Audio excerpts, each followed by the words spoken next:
আর্মেচারের ব্রাশের position change করে করে করে করে দেখবো কোন জায়গায় এই ভোল্টেজটা ইনডিউস ভোল্টেজটা মিনিমাম হয়, সেটাই হচ্ছে ব্রাশের নিউট্রাল পজিশন। আমরা করে দেখি এটা জিরো আছে না, আছে। এই অন করলাম, এই একটা ভোল্টেজ আছে, কত ভোল্ট? 150 ভোল্ট। 150 ভোল্ট কিন্তু আমি দিইনি। এখানে কত ভোল্ট দিয়েছি? এখানে কত ভোল্ট দিয়েছি? দেখি কত ভোল্ট দিয়েছি। এখানে কত ভোল্ট দিয়েছি? 30 ভোল্ট। এখানে 30 ভোল্ট দেওয়াতে এখানে 150 ভোল্ট পাচ্ছি। এখন ব্রাশের পজিশন চেঞ্জ করবো। ব্রাশের পজিশন চেঞ্জ করবো। কোথায় চোখ রেখে? কোথায় চোখ রেখে? যেন যেখানে এটা মিনিমাম হয় সেই জায়গাতে রেখে আর চেঞ্জ করবো। দেখেন আমি চেঞ্জ করছি, ওই ভোল্টেজ কমছে না, কমছে কমতেছে, উপরেও তুলছে, আবার এইদিকে আবার ছেড়ে যাচ্ছে। মানে আমি ধরে রাখবো মিনিমাম হয়।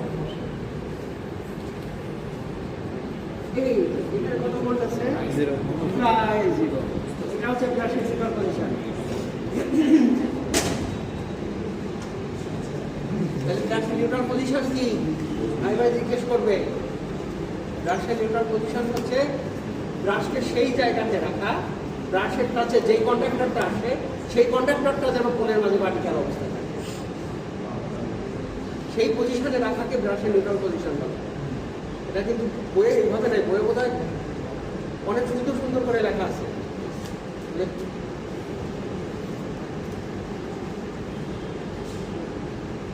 অনেক ভালো করে লেখা আছে আরো, কিন্তু ব্যাপারটাই তাহলে ব্যাপারটা কি? নিউট্রাল পজিশন হচ্ছে ব্রাশের সেই অবস্থা যে অবস্থায় ওই ব্রাশ যেই কন্ডাক্টরটাকে টাচ করে আছে সেই কন্ডাক্টরটা যেন পোলের মাঝে ভার্টিক্যাল অবস্থায় থাকে। এটা হচ্ছে ব্রাশের নিউট্রাল পজিশন। এবার যান, সবার ব্রাশের নিউট্রাল পজিশন করা আছে।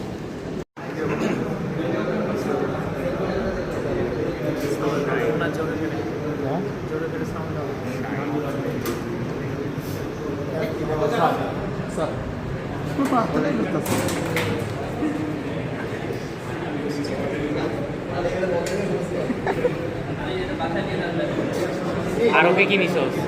কেজি 10 টাকা মাত্র। আমি পাশে গিয়ে আর কি মাপে নিয়ে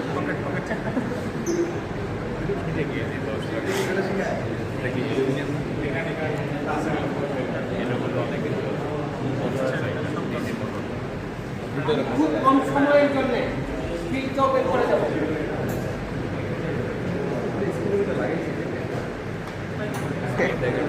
ভাই অনেক বেশি হয়ে গেছে।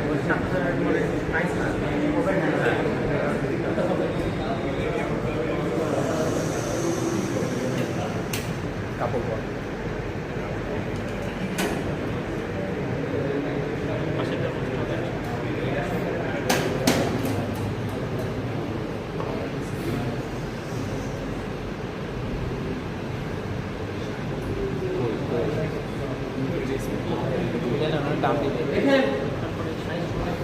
এই দিকে তাকিয়ে, কেউ এই দিকে তাকিয়ে, কেউ এই দিকে তাকিয়ে, দেখেন কি হয় আসলে। রেডি? আমি কিন্তু বন্ধ করে দেবো। হ্যাঁ,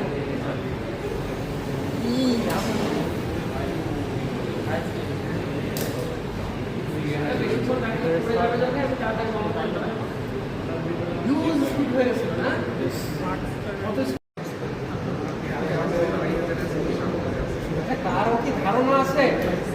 কারো কি ধারণা আছে ফিল্ড কারেন্ট কমে গেলে স্পিড বেড়ে যায় কেন? কারো কি ধারণা আছে ফিল্ড কারেন্ট কমে গেলে স্পিড কেন বেড়ে যায়?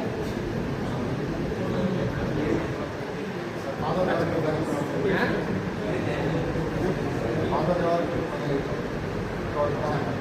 ঠিক বলেছেন।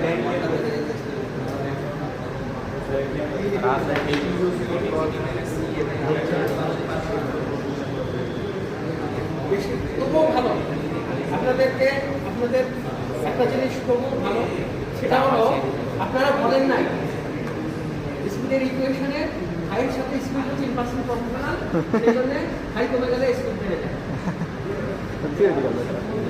মোটেই এটা আরো বেশি দ্রুত, এটা আরো বেশি দ্রুত, তাই কিনা? ওই ঘটনা ঘটে যদি ইকুয়েশনটা এরকম, ইকুয়েশনটা এরকম যাতে ওই ঘটনা ঘটে না।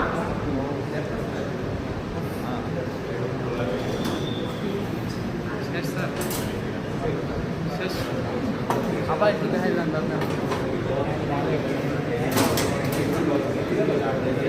একটু একটু মিনিট।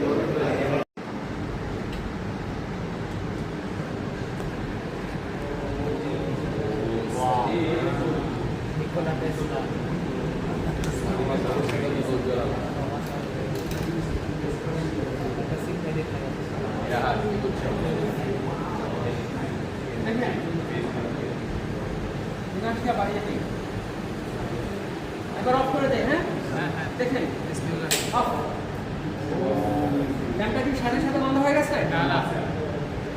কেন এমন হলো? ব্যাকি এমএস ওই ল্যাম্পটা এই সুইচটা এখানে সাপ্লাই পেয়ে কি, কিন্তু ফিল্ডে কি সাপ্লাই আছে না, যার মাঝে রোটরটা ঘুরছে, রোটরের কন্ডাক্টর মুভ করছে, কোথায় ওই ওই ফিল্ডে যে সাপ্লাই আছে ওখানে যে ম্যাগনেটিক ফ্লাক্স হচ্ছে, সেই ম্যাগনেটিক ফ্লাক্সের ভিতরে এই রোটরের কন্ডাক্টর মুভ করছে, ফলে ওই রোটরে ভোল্টেজ হচ্ছে, যেটাকে আমরা ব্যাক ইএমএফ বলি। যখন মোটর ঘুরতে থাকে তখন এখানে আরেকটা ইএমএফ তৈরি হয়, এখানে আরেকটা ভোল্টেজ তৈরি হয় না, সেটা আমরা এখন দেখলাম। এখন যদি এটাকে হাত দিয়ে ঘোরানো হয় তাহলে কিন্তু ল্যাম্পটা জ্বলবে। এখন যদি হাত দিয়ে ঘোরানো হয় তাহলে এই ল্যাম্পটা জ্বলার কথা, জ্বলছে না। তারপরে মোটর যখন ঘোরে তখন এখানে আরেকটা ভোল্টেজ তৈরি হয়। এখন সেটাকে আমরা যদি নাম দিই ব্যাক ইএমএফ, প্রকৃতি চায় ব্যাক ইএমএফ আর এই সাপ্লাই ভোল্টেজ যেন সমান হয়, তাই না? এখন ফ্লাক্স ডেনসিটি যদি কমিয়ে দেই, ব্যাক ইএমএফ কমে যাচ্ছে না। এখানে ফ্লাক্স ডেনসিটি যদি কমিয়ে দেই তাহলে ব্যাক ইএমএফ কমে যাচ্ছে না। ব্যাক ইএমএফকে যদি আগের সমান হতে হয় তাহলে কি করতে হবে? রেট অফ চেঞ্জ বাড়াতে হবে, তাই কিনা? সেই জন্যই ওকে ধরে ধরে ঘুরতে হয়। ঠিক বলছি? বোঝা যায় না? বোঝা যায় না? একবার বলি, ফিল্ড কারেন্ট কমাচ্ছি, ফিল্ড কারেন্ট কমাচ্ছি, স্পিড বেড়ে যাচ্ছে। কেন বেড়ে যাচ্ছে? এই যে ব্যাক ইএমএফ, ফিল্ড কারেন্ট কমাচ্ছি মানে ব্যাক ইএমএফ কমে যাচ্ছে।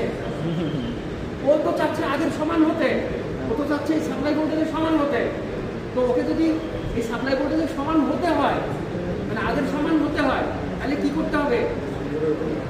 রেট অফ চেঞ্জ বাড়াতে হবে। সেটার উপায় কি? স্পিড বাড়ানো।